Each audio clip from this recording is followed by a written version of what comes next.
வேறு லெவலில் எக்ஸ்பீரியன்ஸ் இருக்குது. பட் பிரச்சனை, ஒரே ஒரு பிரச்சனை என்னென்னா, ஸோ அதனால் மைலேஜ் செம்மையாக இருந்தது.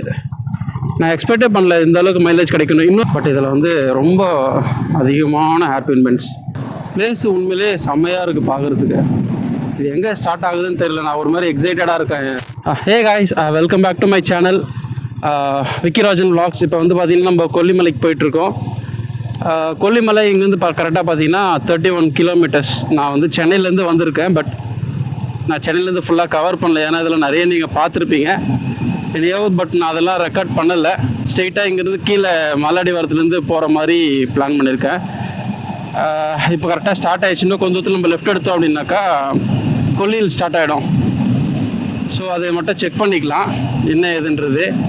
எந்த ரூட்டுன்னு தெரியல, ஒரு தடவை மேப்பில் வேணால் செக் பண்ணிட்டு பார்த்துக்கலாம்.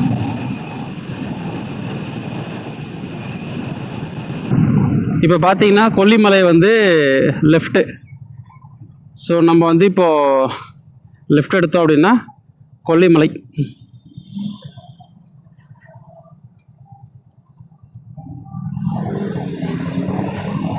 ஓகே, கீழே வந்து இப்போ ஸ்டார்ட் பண்ணியாச்சு.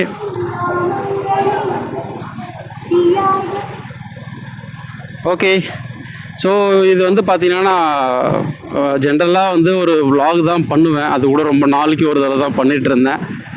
இப்போ வந்து சரி ஒரு மோட்டோ vlogging ட்ரை பண்ணலாம், எப்படி வருதுன்னு பார்க்குறதுக்காக ட்ரை பண்ணுறேன். இது பிடிச்சதுன்னா, இந்த வீடியோ உங்களுக்கு பிடிச்சதுன்னா லைக் பண்ணுங்கள், ஃப்ரெண்ட்ஸுக்கெலாம் வந்து ஷேர் பண்ணி விடுங்க. ஜாலியாக ஒரு ஃபன் ரைடு மாதிரி. இப்போ என் கூட வந்து பார்த்திங்கன்னா ரைடர் என்னுடைய காலேஜ் மேட்ஸ் வந்து சுஷிந்தும் பிரகதீஷ்னு சொல்லிட்டு 2 பேர் வந்திருக்காங்க. ஸோ நான் மேலே போயிட்டு அவங்களை காமிக்கிறேன். இப்போ இங்கேருந்து பார்த்தீங்கன்னா கரெக்டாக 30 கிலோமீட்டர்ஸ் கொல்லி ஹில்ஸ்க்கு. நான் ஜென்ரலாக வந்து பைக் ரைடு அவ்வளோ பண்ண மாட்டேன். அது பண்ணுறதுக்கான பிளான் வந்து இப்போ ஒரு 2 months 3 months பேக் தான் வந்தது.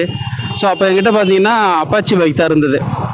அப்பாச்சி பைக்கில் சின்ன சின்ன ப்ராப்ளம் இருந்தது. ஸோ அதனால் என்ன பிளான் பண்ணியிருந்தேன்னா, அந்த பைக்கை கொஞ்சம் கொடுத்துட்டு நம்ம கொஞ்சம் லாங் போகிற மாதிரி பைக் வாங்கலாம் அப்படின்றது ஒரு பிளானாக இருந்துச்சு. அதனால தான் பார்க்கும்போது நிறைய வண்டி நான் சர்ச் பண்ணேன். விஷாம் பார்த்தேன், கிளாசிக்கு, மீட்டிஆர், ஸோ இந்த மாதிரி நிறைய வண்டி பார்த்தேன். பட் இது பார்த்தீங்கன்னாக்கா ஹோண்டா ஹைனஸ் வாங்கினது உண்மையிலே செம்ம வர்த்தாக இருக்குது. வாங்கி ஒரு 2 months ஆச்சு. இது கொல்லி ஹில்ஸ்க்கு வந்து செகண்ட் ரைடு. இது ஃபஸ்ட் ரைடு வந்து பார்த்தீங்கன்னா கொடைக்கானல் போயிருந்தேன். கொடைக்கானல் வந்து பார்த்தீங்கன்னா நானும் என்னுடைய ஒய்ஃபும் போயிருந்தோம். அதாவது ரைடர் அண்ட் பில்லியன் 2 பேர் சேர்த்து தான். ஸோ செம்ம கம்ஃபர்ட்டாக இருந்தது. பெருசாக வந்து ப்ராப்ளம் இருக்கிற மாதிரி தெரில. வண்டி நல்லா ஸ்மூத்தாக இருக்குது. ஒரு 90-100 க்ரூஸ் பண்ணோம் அப்படின்னா சூப்பரான வண்டி இது. இப்போ வந்து பார்த்திங்கன்னா நாங்கள் சென்னையிலேருந்து கிளம்பி ராசிபுரம் வந்து ராசிபுரத்தில் லஞ்ச் முடிச்சுட்டு சரி இப்படியே இப்போது ஸ்டார்ட் பண்ணலாம் அப்படின்றது பிளான் பண்ணியிருந்தேன். ஏன்னா ஸ்டார்டிங் சென்னையிலேருந்து காட்டணும் அப்படின்னாக்கா போரிங்காக இருக்கும் உங்களுக்கு.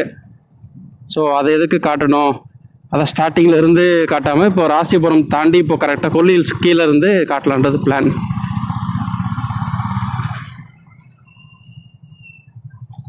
இப்போ கரெக்டாக டைம் வந்து பார்த்திங்கன்னா 3 o'clock ஆகுது. ஆஃப்டர்நூன் 3 o'clock ஆகுது. எவ்வளோ நேரம் ஆகுதுன்னு பார்ப்போம். பிளேஸு உண்மையிலே செம்மையாக இருக்குது பார்க்குறதுக்கு. இது எங்கே ஸ்டார்ட் ஆகுதுன்னு தெரியல. நான் ஒரு மாதிரி எக்ஸைட்டடாக இருக்கேன். கொல்லி ஹில்ஸில் மோஸ்ட்லி இந்த 72 ஹேர்பின் பென்ஸில் வந்து பைக் ரைட் பண்ணுறதுக்கு ரொம்ப சூப்பராக இருக்குன்னு கேள்விப்பட்டிருக்கேன். நானே இதுக்கு முன்னாடி பார்த்தீங்கன்னா ஒரு வீடியோ கூட போட்டிருந்தேன். ஆனால் அதை நான் போனதில்லை. இப்போ தான் ஃபஸ்ட் டைம் போகிறேன். ஸோ வந்து அது ஒரு மாதிரி எக்ஸைட்டடாக இருக்குது. அந்த ஹேர்பின் பென்ஸ்லலாம் பைக் வச்சு ஏறுறது, அதுவும் குறிப்பாக நம்ம ஹைனஸ் புதுசாக வாங்கியிருக்கோம். ஹில்ஸில் ஏறினே நல்லா பெர்ஃபார்ம் பண்ணியிருக்கு. பட் இருந்தாலும் 72 ஹேர்பின் பென்ஸில் எந்த அளவுக்கு இதுவாகுதுன்னு பார்த்துக்கலாம். வண்டியை பொறுத்த வரைக்கும் இன்ஜின் செம ஸ்மூத்து. ஒரு 100 to 110 க்ரூஸ் பண்ணுறீங்க அப்படின்னா செம சூப்பராக இருக்குது. உண்மையிலே வேறு லெவலாக இருக்குது. ஆனால் 110க்கு மேலே க்ரூஸ் பண்ணிங்கன்னா கொஞ்சம் வைப்ரேஷன் இருக்குது. அதர் தென் தட் வந்து வைப்ரேஷன்ஸ்லாம் அந்த வண்டியில் சுத்தமாக இல்லை. ஹைனஸில் ரொம்ப ஸ்மூத்தாக இருக்குது. அதே மாதிரி மைலேஜ் வந்து பார்த்திங்கன்னா சிட்டிக்குள்ளே எனக்கு பேசிக்காக ஒரு 32லேருந்து 33 ஒரு ரொம்ப பம்பர் டு பம்பர் டிராஃபிக் மாதிரி இருந்துச்சுன்னா.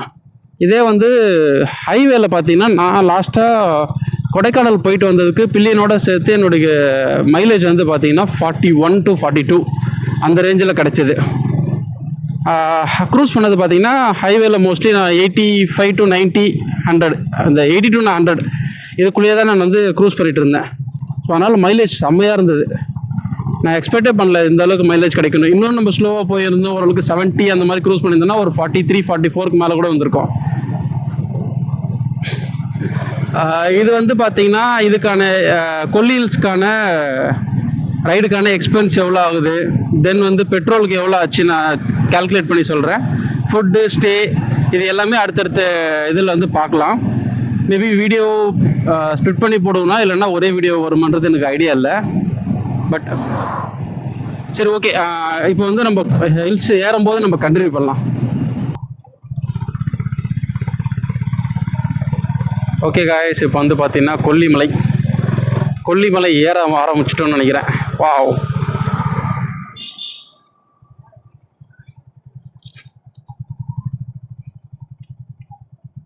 காய்ஸ் இப்போ வந்து பார்த்தீங்கன்னா மலை ஏற ஆரம்பிச்சாச்சு.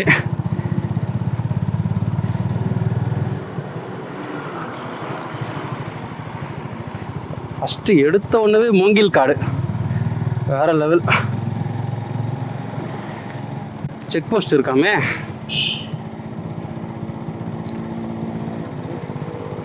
Forest office check post.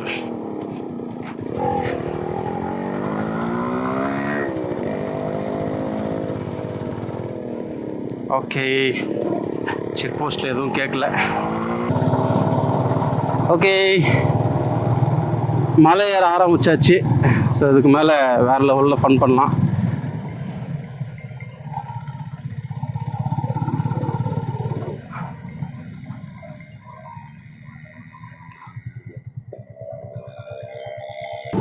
முன்னாடி போகிற எஃப்செட் வந்து பிரகதீஷ், பின்னாடி போகிற RX 155 இது வந்து பார்த்திங்கன்னா சுஷேந்த், நம்மளது ஹைனஸ் 350 CB 350. ரொம்ப எக்ஸைட்டடாக இருக்குது. இந்த ஹேர்பின் பேண்ட்ஸ்ன்னு நிறைய பேர் போட்டு போட்டு போட்டு போட்டு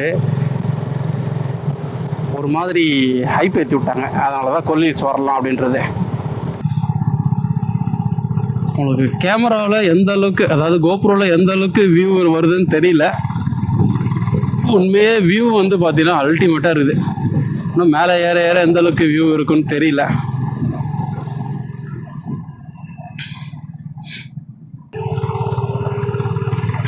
இதுதான் first hairpin bend. Officially first hairpin பெண்டை ஏறுறோம்.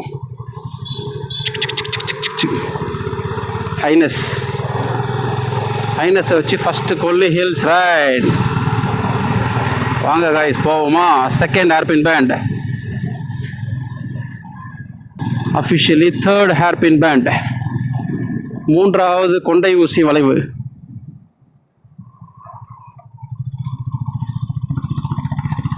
கொல்லிமலையில் அனிமல்ஸ்னால் குரங்கு பார்த்தோம், பட் வரும்போது. பட் இங்கே எலிஃபண்ட் இதெல்லாம் இருக்கான்னு தெரியல. இது வரைக்கும் நான் பார்த்த வீடியோவில் எந்த ஒரு இதுலேயும் அவங்க மென்ஷன் பண்ணல இப்படி ஒரு விஷயம் இருக்குது அப்படின்றது. Wild animal. Okay, fourth hairpin bend. ஒரு மாதிரி இது எப்படி இருக்குன்னா, ஜென்ரலாக நம்ம ஹில் ஸ்டேஷனில் வந்து பைக் ரைட் பண்ணுறோம் அப்படின்னாக்கா மோஸ்ட்லி சில இதிலலாம் வந்து ஒரு 10 ஹேர்பின் பெண்ட் இருக்கும், இல்லைன்னா ஒரு 15-20 கூட இருக்கும். அது ஆக்சுவலாக எப்படி இருக்கும்னாக்கா ஒரு மலையை சுற்றி போகிற மாதிரி இருக்கும். அதனால் அது ஒரு மாதிரி ஈஸியாக இருக்கிற மாதிரி இருக்கும். பட் இது எப்படி இருக்குன்னா அடுத்தடுத்து வந்து பார்த்திங்கன்னா ஹேர்பின் பெண்ட்ஸ் தான். அப்படியே மலையில் அப்படியே செங்குத்தாக அப்படியே மேலே அப்படியே பெண்ட் பண்ணி ஏறுற மாதிரி இருக்குது. ஸோ யூஸ்வலாக இப்போ வந்து பார்த்திங்கன்னா அது இந்த மாதிரி தான் இருக்கும். ஜென்ரலாக வந்து ஹில் ஸ்டேஷன்லனாலே மோஸ்ட்லி இப்படி தான் நம்ம மலை ஏறுற மாதிரியே நிறைய ஹில் ஸ்டேஷனில் இருக்குது. இப்போ நான் ரீசெண்டாக கொடைக்கானல் போனேன், அதுக்கு முன்னாடி பார்த்திங்கன்னா ஊட்டி போயிருந்தேன். ஈவன் வந்து நம்ம திருப்பதி மலை ஏறும்போது கூட பார்த்திங்கன்னா அது மோஸ்ட்லி நிறைய ஹேர்பின் பெண்ட்ஸ்னால் கம்மியாக தான் இருக்கும்.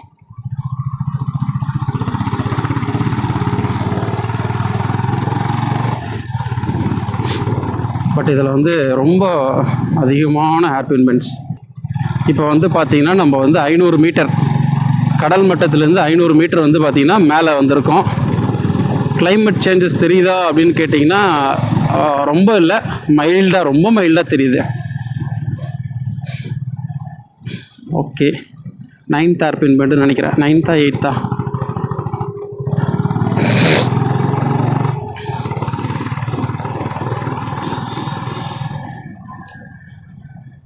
சாரி மக்களே, நான் இவ்வளோ நேரம் உங்ககிட்ட தப்பாக சொல்லிட்டு இருந்திருக்கிறேன்.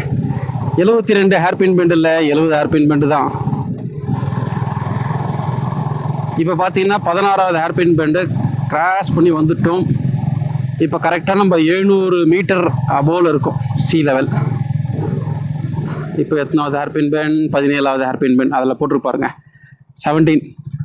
மொத்தமாக 70 ஹேர்பின்ல இப்போ 17th ஹேர்பின் பெண்டில் ஏறிட்டு இருக்கோம். ஆக்சுவலாக எனக்கு மோட்டோ விளாகிங் பண்ணுன்றது வந்து ரொம்ப நாள் ஆசை. கிட்டத்தட்ட நான் ஃபஸ்ட்டு அப்பாச்சி 160 வாங்கியிருந்தப்பதுலேருந்து எனக்கு ரொம்ப இன்ட்ரெஸ்ட்டு மோட்டோ விளாகிங் பண்ணோன்னு.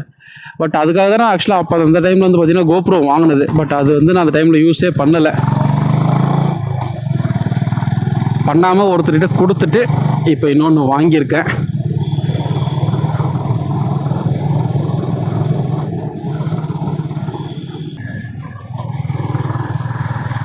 கிளைமேட் வேறு லெவலில் மாற ஆரம்பிச்சிருச்சு. இப்போ தான் ஜர்க் எனக்கு ஐட்டி போட்டேன், வேர்க்குது அப்படின்ட்டு.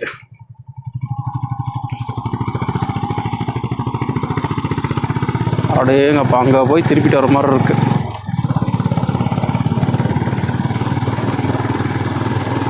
லிட்டரலாக இப்போ வந்து பார்த்தீங்கன்னா ரேஞ்சு 312 கிலோமீட்டர் தான்.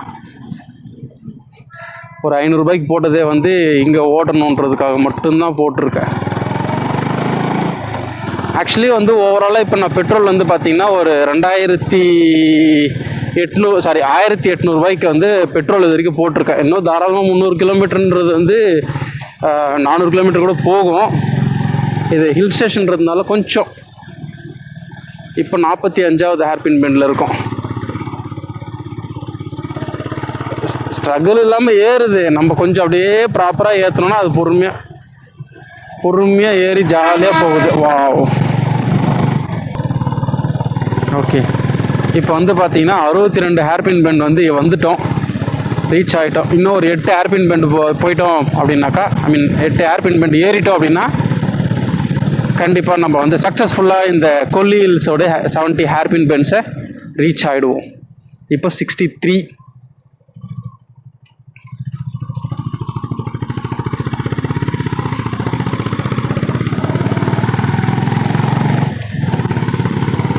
ஆக்சுவலாக உண்மையை சொல்லணுன்னா வேறு லெவலில் எக்ஸ்பீரியன்ஸ் இருக்குது. பட் ஒரே ஒரு பிரச்சனை என்னென்னா, ஒரு மாதிரி எந்த டேர்னிங்கில் எந்த வண்டி வருதுன்றதெல்லாம் வந்து இந்த ஹேர்பின் பெண்ட்ஸு சுத்தமாக தெரியல. இப்போ கொடைக்கானல் ஊட்டிலாம் பார்த்தீங்கன்னா ஒரு சின்ன மிரர் மாதிரி வச்சுருப்பாங்க. அது வந்து பார்த்தீங்கன்னா அந்த பக்கம் என்ன,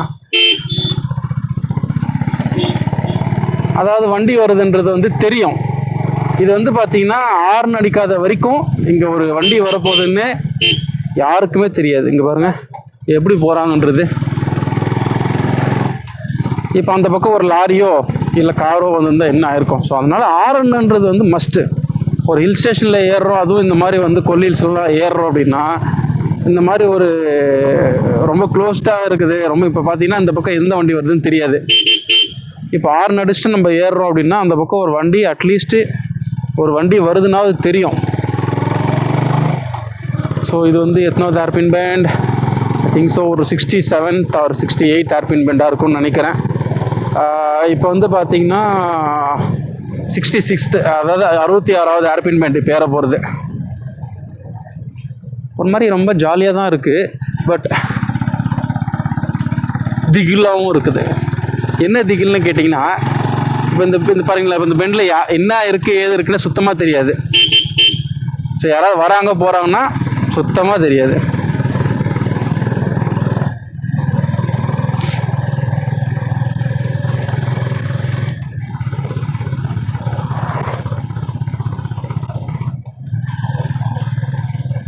ஓகே, ஏதோ ஒரு அம்மன் கோவில் இருக்குது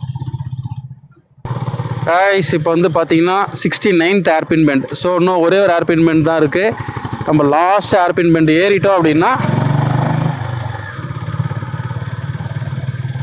வாடா. ஸோ இன்னும் ஒரே ஒரு ஹேர்பின் பெண்ட் தான் இருக்குது. கடைசி ஏர்பின் பெண்ட் எங்கே இருக்குன்னு பார்ப்போம் வாங்க.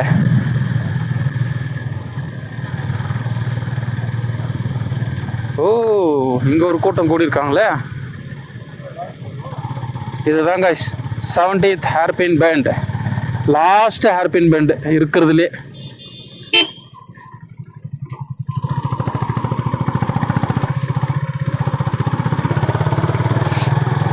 ஸோ